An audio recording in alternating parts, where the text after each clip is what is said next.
So Rabbeinu Avram continues, he's trying to show us here the distinction between what he called in the first chelik, the incredible dangers where a person might find himself, where he taught us that a person has to use the bitachon as the tool to get out of the danger. He has to use tefillah to be mechazik his bitachon. At the same time, when it's gashmias, use a limited amount of ishtadlus that's relevant to the case, and if it's ruchnias, go above and beyond. But now he's going to a matzav that he calls, it's something that causes agmas nefesh to a person, something that causes discomfort to a person. In there, the Rabbeinu Avram says that there it becomes a bigger distinction of where the person's level of bitachon is.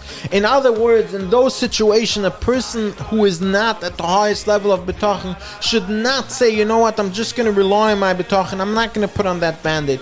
Or if someone has, someone has lice at night and they're bothering him from sleeping, or someone has the smallest thing that's bothering him.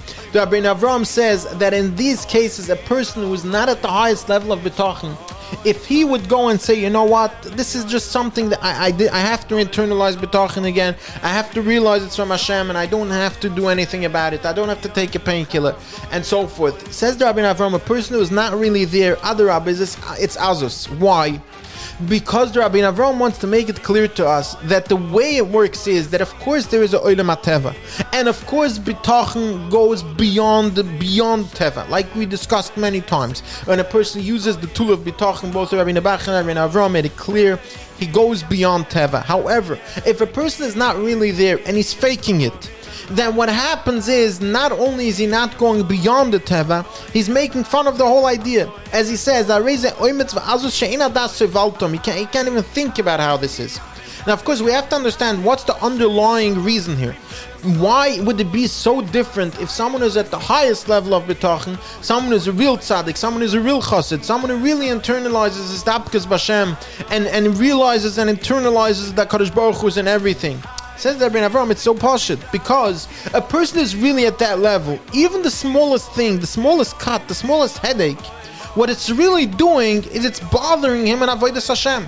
So of course a person like that will have bitachon and then will go away. As soon as he realizes, internalizes bitachon again, the headache will go away. However, if a person is not at that level, which means that cut, that headache, those lice at night that are keeping him up, they're not necessarily removing him from avodas Hashem. Maybe other rabbi, maybe they're removing him from doing an aveira. So that's why when it comes to something that clearly is in the way of avodas Hashem, like for example by these neviim arishonim, these tzaddikim, or every thought, every moment in their lives with avodas Hashem, and therefore any bother, any agmas nefesh would be an impediment to their avodas Hashem, then of course all they need is bitachon to remove that agmas nefesh. But if someone is not at that level, it means that adarabah, maybe this is something that's beneficial.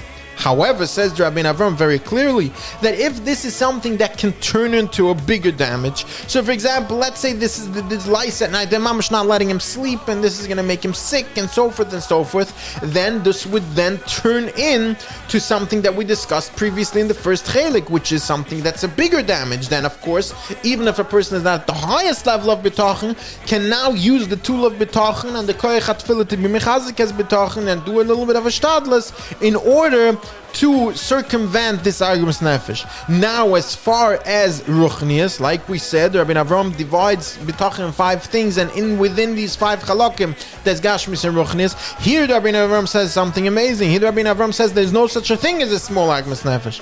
Any smallest damage to the smallest mitzvah, this is the smallest kiyam mitzvahs, or to the smallest removal of avera, is already the biggest thing, because we don't know how far it can go. And that's why it brings the Mishnah says, have a mitzvah kala, mitzvahs. We don't know what's a small mitzvah. We don't know what's a big mitzvah. And therefore, the Rabbeinu Avram even says in Tefillah that when it comes to kriya v'shtachvoya, where a person has to bow down, that is incredibly important because it helps to tikkun amidas and krivas alikim. The point is, says the Rabbeinu Avram, when it comes to ruchnias, there's no such thing as a chelik sheni and bitachon. There, everything is considered incredibly high risk and incredibly high damage, and therefore a person has to use the tool of bitachon, has to use the koyach of Tefillah to circumvent any level of damage as far as Kiyum HaMitzvahs. V'lachein says Rabbi Avram, Chayev Odom Lishtadle Lis'amatz Lispal Al Hashem Yis'ale Ulevakish Mitarachmim V'lechevtoach. But then a person has to do everything in his power to use his bitachon, to use tefillah to be mechazik his bitachon, to do it to Yishtadlis, to be saved from even even the tiniest damage as far as Kiyum HaMitzvahs and Avodas Hashem. Have a wonderful day.